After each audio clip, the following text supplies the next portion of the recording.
Hello दोस्तों, स्वागत है आप लोगों का। आज हम लोग बात करने वाले हैं कि बोर्ड में कॉपियां कैसे लिखनी है। दोस्तों सब तैयारियां हो गई, हमें पढ़ना आ गया, सारी चीजें याद कर लिए, लेकिन अब मेन कीवर्ड जो होता है वो क्या होता है कि हमें कॉपी कैसे लिखनी है।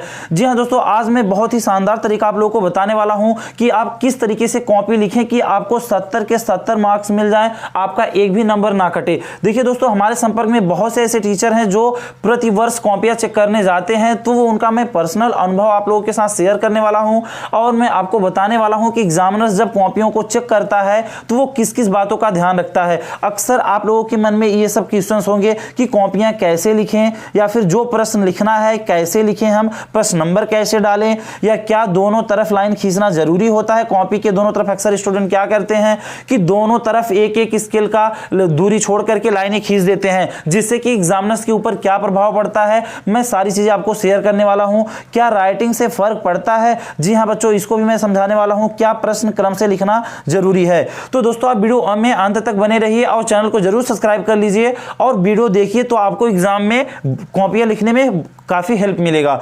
देखिए दोस्तों, क्या प्रश्न क्रम से लिखना जरूरी है, हम लोग नीचे से एक एक कवर करते चलेंगे ऊपर की तरफ। तो क्या प्रश्न क्रम से लिखना जरूरी है? देखिए दोस्तों, अगर आपको आ रहा है क्वेश्चन, मान लीजिए आप पेपर लिए पढ़े, सारे प्रश्नों को देखने के बाद आपको समझ में आया कि जितने भी क्वेश्चंस हैं सारे क्वेश्चंस आपको आते हैं, तो आप बेशक एक तरफ से लिखिए, उससे कुछ ना कुछ फर्क पड़ता है। लेकिन अगर आपको क्वेश्चंस नहीं आता है तो बच्चों आपको करना क्या है, जो क्वेश्चन आपको अच्छी तरीके से आता है आप पहले उसको लिखिए। जी हां बच्चों, मैं इसलिए बोल रहा हूं क्योंकि एग्जामिनर जो आपका स्टार्टिंग में क्वेश्चन देखता है तो फर्स्ट एक्सप्रेशन बहुत जरूरी होता है। वो आपको पहला अपना ये फर्स्ट एक्सप्रेशन उसके ऊपर जमाना होता है कि आप जो कॉपी लिखे हैं वो स्टार्टिंग में कैसे किए हैं। स्टार्टिंग में जिस प्रकार से आप लिखेंगे उसी तरीके से एग्जामिनर जो होते हैं वो आपको मार्क्स देना तय करते हैं, यानी कि उसी हिसाब से आपको मार्क्स देते हैं बच्चों। अब देखिए, तो आपको करना क्या है, अगर आता है प्रश्न तो एक तरफ से लिखिए, अन्यथा जो क्वेश्चन आपको ज्यादा अच्छे से आता है उस क्वेश्चन को पहले आप लिखिए। ठीक है, अब देखिए दूसरे टॉपिक पर बात करते हैं। क्या राइटिंग से फर्क पड़ता है? बिल्कुल दोस्तों, बहुत फर्क पड़ता है। अगर आपकी राइटिंग ठीक ठाक है तो आपको बेशक पूरे के पूरे नंबर मिलेंगे। जी हां बच्चों, पूरे मार्क्स मिलेंगे। लेकिन अगर आपकी राइटिंग ठीक नहीं है तो आप कोशिश करिए, मैं आपके लिए एक ट्रिक बताने वाला हूं। जी हां बच्चों, ये ट्रिक बहुत ही कारगर साबित होने वाली है एग्जाम में। आप लोग क्या करिए कि आप स्टार्टिंग के 1-2 पेज, जी हां बच्चों, जैसे मान लीजिए आप स्टार्ट से लिखना शुरू किए तो फर्स्ट और सेकंड पेज पर, यानी कि फर्स्ट पेज हो या फिर सेकंड पेज हो, उस पे आप कोशिश करिए कि राइटिंग को ध्यान से बढ़िया से लिखिए।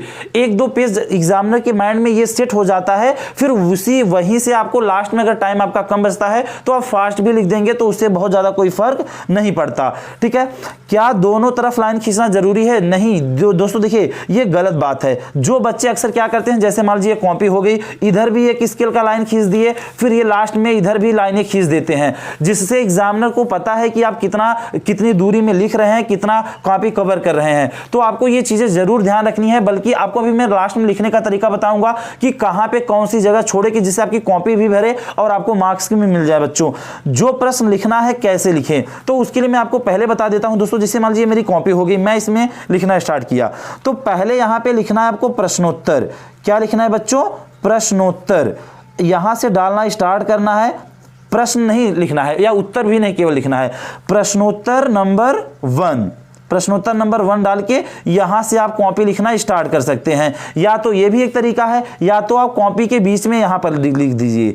देखिए यहां पे आप लिखिए प्रश्नोत्तर। ठीक है, प्रश्नोत्तर जो भी नंबर है उसका सीधा से नंबर यहां डाल के 1, 2, 3 जो भी है आप लिख के यहां से नीचे से लिखना स्टार्ट कर सकते हैं। ठीक है, तो आपको इस तरीके से क्वेश्चन नंबर डालने हैं, यहां पे लिखना है प्रश्नोत्तर, वैसे उत्तर नंबर 1 नहीं लिखना है, ना तो प्रश्न नंबर 1 लिखना है, आपको क्या लिखना है? प्रश्नोत्तर नंबर 1। प्रश्नोत्तर का मतलब होता है कि प्रश्नों का उत्तर। अब देखिए मेन जो बेसिकली है कॉपी कैसे लिखें। दोस्तों देखिए कॉपियां कैसे लिखे हम ये जानना बहुत जरूरी है बोर्ड में नंबर को गेन करने के लिए।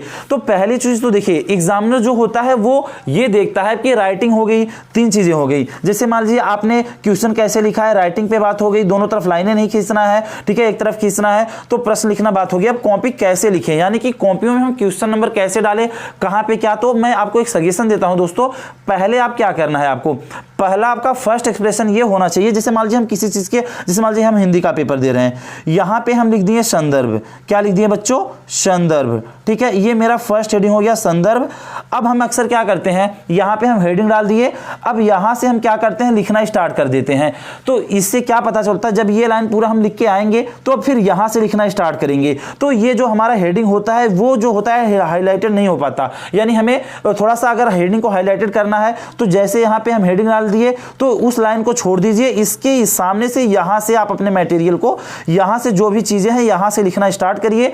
ठीक है, और इसके बाद में जब ये लाइन पूरा आप कर लीजिएगा तो यहां पर छोड़, यहां से फिर ये जगह छोड़े हैं आप, फिर यहां स्टार्टिंग से, इसके बाद यहां से लिखना स्टार्ट कीजिए, जिससे आपका जो हेडिंग होगा वो क्या होगा, एकदम क्लियर नजर आएगा। कोई भी हम यहां पे केवल एक हेडिंग लिखे हैं तो आपको क्या करना है, इस तरीके से क्वेश्चंस को लिखना है। कोई भी हेडिंग हो गई और बीच बीच में कोशिश करिए कि आप पैराग्राफ चेंज करते रहिए। जैसे मान लीजिए यहां पे कोई भी चीज है, यहां संदर्भ नहीं है, कोई और चीज है, किसी भी पेपर का आप दे रहे हैं, तो बीच में यहां तक आपका फुल स्टॉप आया तो यहां पे पूरी लाइन छोड़ दीजिए, फिर से यहां आ जाइए स्टार्टिंग से, फिर यहां से लिखना स्टार्ट कीजिए। इससे आपको कई चीजों का बेनिफिट है। पहला तो जैसे ये वाला आप छोड़े तो जगह भी आपका कवर हुआ, एग्जामिनर्स को ये भी नहीं लगेगा कि आपने कॉपी को भरा है न कि अच्छे से लिखा है। तो ये चीज अगर आप यहां पे जगह छोड़ दिए, पैराग्राफ चेंज कर दिए, तो ये सारी चीजें आपको एग्जाम में हेल्प करने वाली हैं अच्छे मार्क्स लाने में। तो उम्मीद है बच्चों आप सीखे होंगे, आपको समझ आया होगा कैसे हमको पेपर लिखना है। तो आप इसी तरीके से पेपर्स को लिखिए जिससे आपको बेनिफिट होने वाला है। ठीक है दोस्तों, अगर आप अभी तक चैनल नहीं सब्सक्राइब किए हैं तो कर लीजिए, क्योंकि हम इसी तरीके से जो भी इंपॉर्टेंट डिफिकल्ट टॉपिक्स हैं उस पर आप लोगों के लिए वीडियो लाते रहते हैं। थैंक यू सो मच दोस्तों।